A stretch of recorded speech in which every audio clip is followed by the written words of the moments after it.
বাবা, ও বাবা, ওষুধ দে আমারে। ওষুধ না খেলে আমি মারা যাব। ওষুধ দে বাবা। মা, ও মা, কি হয়েছে তোমার? বাবা, আমায় ওষুধ দে বাবা।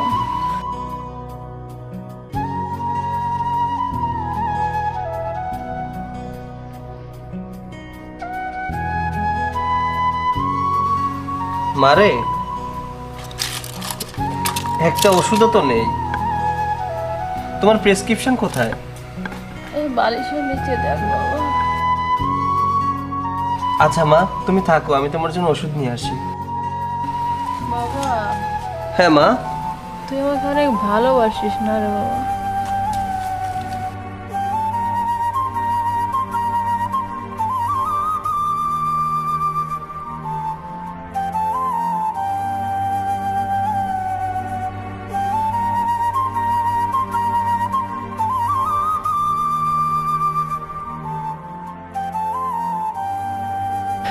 কাছে সামান্য কটা টাকা আছে, এ দিয়ে মায়ের ওষুধ কিভাবে কিনবো? একটা না একটা ব্যবস্থা হয়ে যাবে।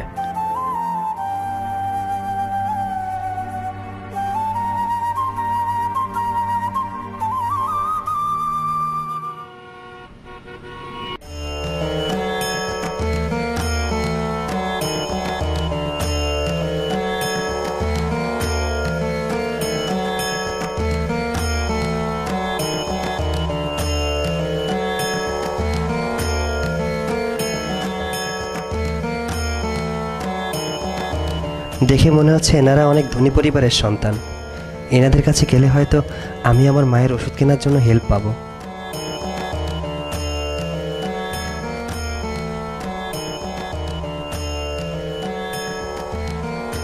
আপু, একটা কথা বলতাম।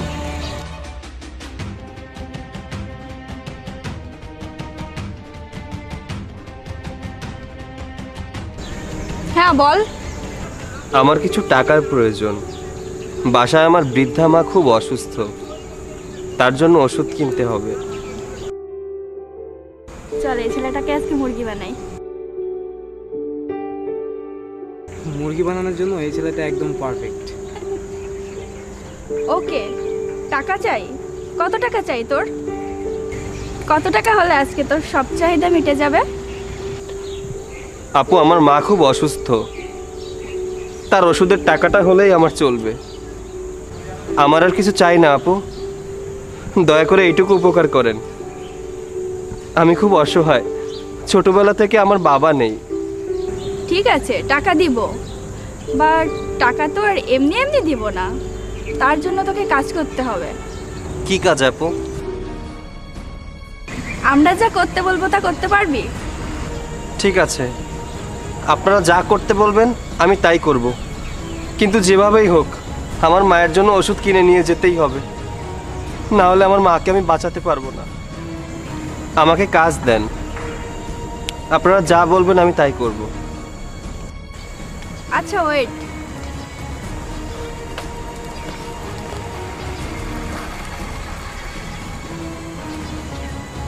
এই ধর 15 টাকা। আর ওই যে দোকান দেখতে পাচ্ছিস, ওখান থেকে আমাদের জন্য 3টা ব্যানসন সিগারেট নিয়ে আসবি, ওকে? আপু, এখানে তো মাত্র 15 টাকা আছে, 15 টাকায় কি 3টা বেনসন সিগারেট হবে? হ্যাঁ হবে, দোকানদারকে গিয়ে আমাদের দেখালেই দিয়ে দিবে। ঠিক আছে, আমি নিয়ে আসছি।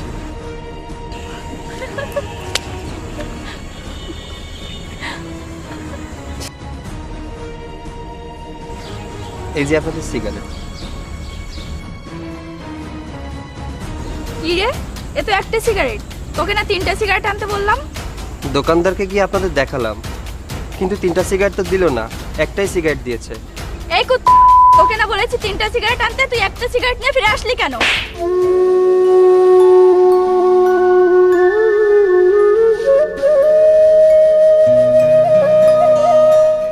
তোর টাকার দরকার, তোর মায়ের ওষুধ কিনবি তাই না? হ্যাঁ। তাহলে আমার পায়ের জুতাটা মুছে দে। কিন্তু কিন্তু কি, তোর না মায়ের ওষুধ কিনতে হবে? আপু জুতা মুছবো কি দিয়ে?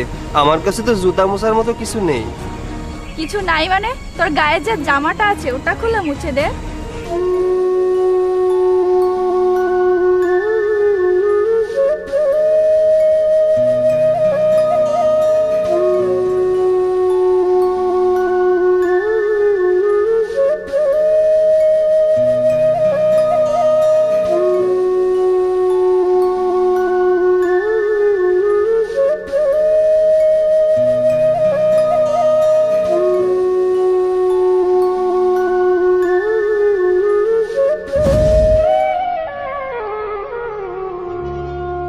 তোকে আমার জুতা মুছতে বলেছি, তুই আমার পায়ে টাচ করলি কেন?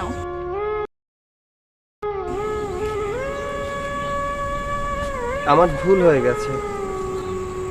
আপনার জুতা মোছা শেষ, এবার আমার টাকাটা দিয়ে দিন। আমার মায়ের জন্য ওষুধ কিনতে হবে। আরে দিব তো, একটু ওয়েট কর।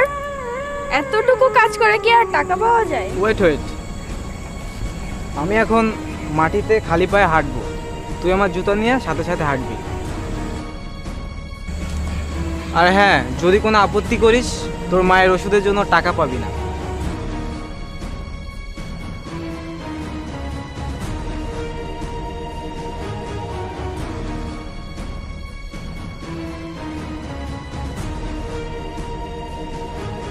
এই সবুজ, দেখ আমি ভিডিও করেছি, ভিডিওটা অনেক ভাইরাল হবে। তাই নি? এই শোন, জুতোটা ওখানে রাখ, রেখে এখান থেকে চলে যা। কিন্তু আপু, আপনি তো আমায় বলেছিলেন টাকা দিবেন আমার মায়ের ওষুধ কেনার জন্য, কি দিবেন না? এই ছোট লোকের বাচ্চা, তোর সাহস কত? টাকা রোজগার করা লাগে, ফ্রিতে কেউ টাকা দেয় না, পারলে টাকা রোজগার করে নে।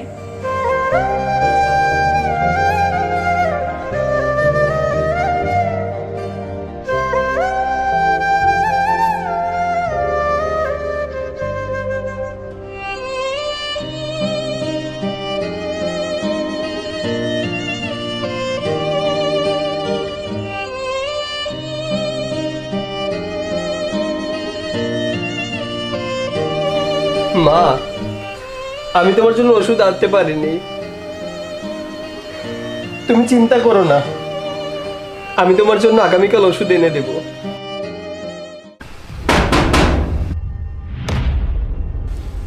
কিরে, এত জরুরি ভাবে ডাকলি কেন? মা মারা গেছে।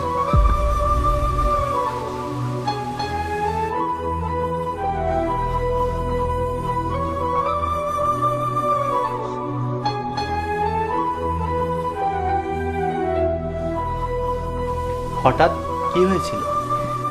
সকালে মা খুব অসুস্থ হয়ে পড়েছিল, আমি বাইরে ওষুধ আনতে গিয়েছিলাম, জানি না কি থেকে কি হয়ে গেল। সকালেই মা আমাকে জিজ্ঞাসা করছিল, কোকা তুই আমাকে খুব ভালোবাসিস তাই না? আমি মাকে বলতেই পারলাম না, মা আমি তোমাকে কতটা ভালোবাসি।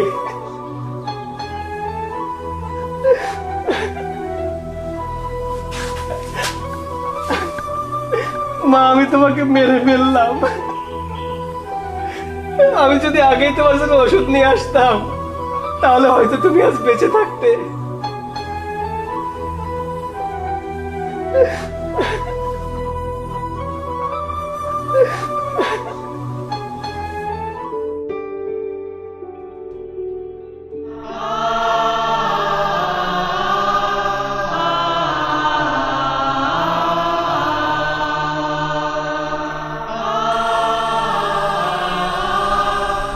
কিরে, একা একা এখানে বসে কি ভাবছিস?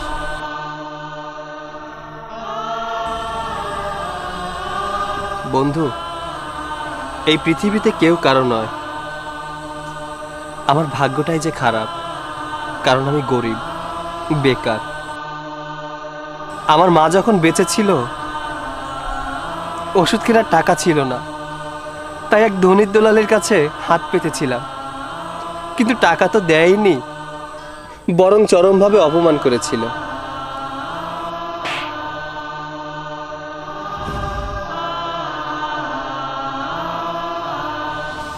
আমি জানি তুই অপমানগুলো কেন হচ্ছিস, আর তুই শুধু দোষ চাপিয়ে যাচ্ছিস তোর ভাগ্যকে।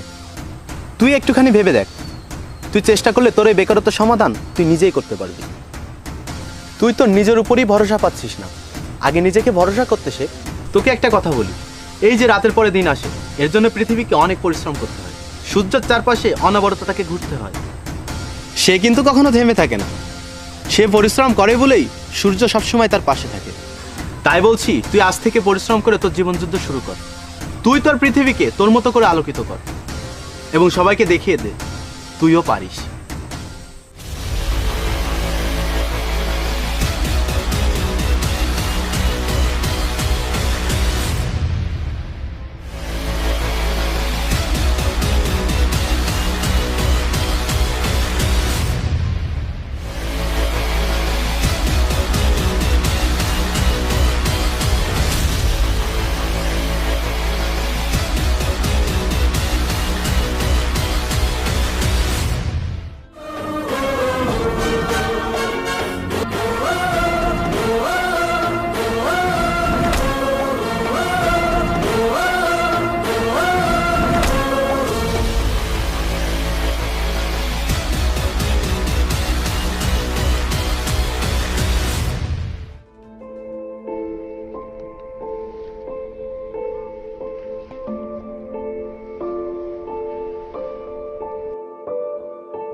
আপনার সঙ্গে দীর্ঘদিন যাবৎ বিজনেস করছি, ভাবছি একটা কথা বলবো, যদি কিছু মনে না করেন তাহলে কথাটা বলবো। জি বলুন। মানে আপনি তো এখনো বিয়ে করেননি? না, কিন্তু ভাবছি কিছুদিনের ভিতর করে ফেলবো। আমার একটা মেয়ে আছে, এবার MBA করছে। আপনি আমার অত্যন্ত একজন প্রিয় মানুষ, ভাবছিলাম আপনার যদি একটু সময় হয় তাহলে ওর সঙ্গে আপনাকে একটু ইন্ট্রোডিউস করিয়ে দিব। বাট আমার খুব সময়ের অভাব, আর আপনি তো জানেনই আমার নতুন প্রজেক্টের কাজ চলছে রূপসা ব্রিজের কাছে। ও, আপনার বাসাও তো ওর থেকে খুব কাছাকাছি। আপনি এক কাজ করেন, আপনার মেয়েকে আমার প্রজেক্টের পাশে আসতে বলেন, ওখানে দেখা করে নিব। কখন আসতে বলবো? আগামীকাল বিকাল 3টায় আসতে বলেন। আচ্ছা, ঠিক আছে।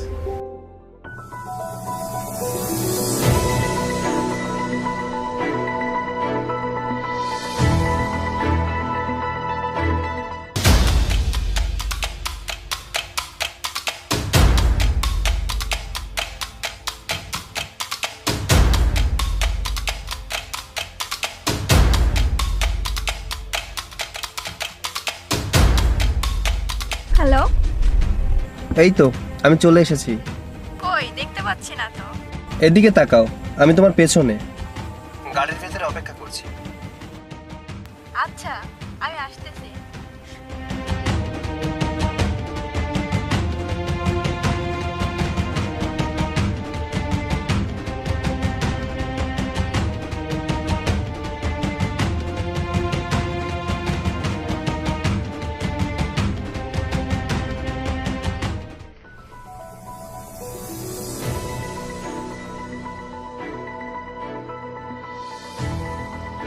তুমি কি নিলয়? তুমি এসেছো? আমার সামনে এসে আমাকে দেখো। না, তোমাকে দেখা লাগবে না। বাবার কাছে তোমার কথা অনেক শুনেছি। আমি তোমাকে বিয়ে করতে চাই। আচ্ছা, তাই? আমার জন্য কি করতে পারবে তুমি? আমি তোমার জন্য সবকিছু করতে পারবো। আচ্ছা, একটা কথা বলবো? হ্যাঁ, বলো। তুমি গরিবদের ভালোবাসো নাকি ঘৃণা করো? ভালোবাসি, ঘৃণা করবো কেন? আচ্ছা, আমি যদি গরিব হতাম তুমি কি আমাকে ভালোবাসতে? হ্যাঁ, অবশ্যই ভালোবাসতাম। ভালোবাসা ধনী গরিব দেখে হয় না। তুমি কি কখনো কোনো গরিবকে কষ্ট দিয়েছো? না, কখনোই না। আর আর তুমি এসব কথা জিজ্ঞাসা করছো কেন? মনে করে দেখো তো, আজ থেকে 5 বছর আগে একটা ছেলেকে তুমি কতটা কষ্ট দিয়েছিলে। সে তোমার কাছে সামান্য কিছু টাকা চেয়েছিল তার অসুস্থ মায়ের ওষুধ কেনার জন্য। মাথায় আছে?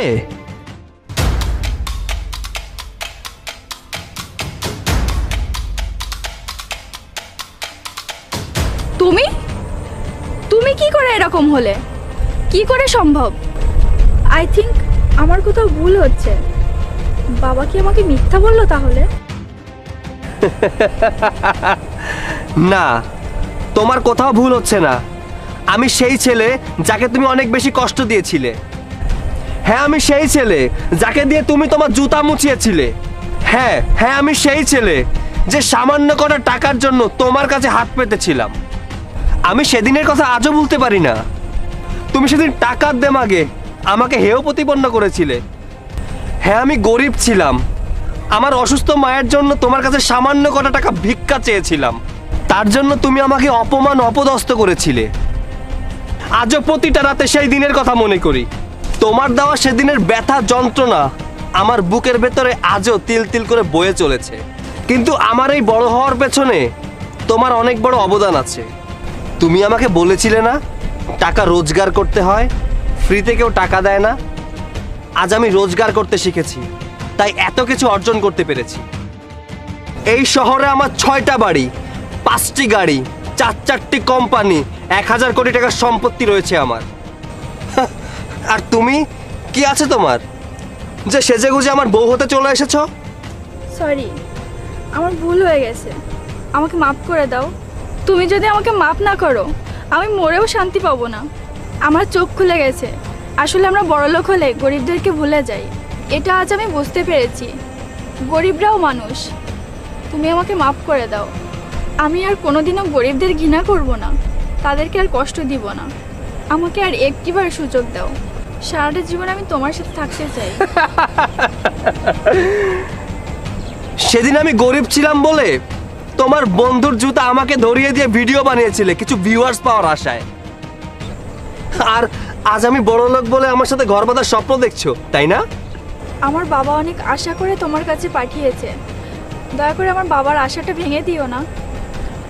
তোমার বাবার আশা পূরণ করতে হলে আমার মৃত মাকে ফিরিয়ে এনে দিতে হবে। পারবে? না, পারবে না। আমি যদি জানতাম ইয়াকুব সাহেব তোমার বাবা, তোমার সাথে আমাকে দেখা করতে বলেছে, আমি এখানে কোনো দিনও আসতাম না। ভালো থেকো তোমার স্ট্যাটাস নিয়ে। তোমার স্ট্যাটাস আলাদা, আর আমার স্ট্যাটাস তোমাদের থেকে সম্পূর্ণই আলাদা। Good bye.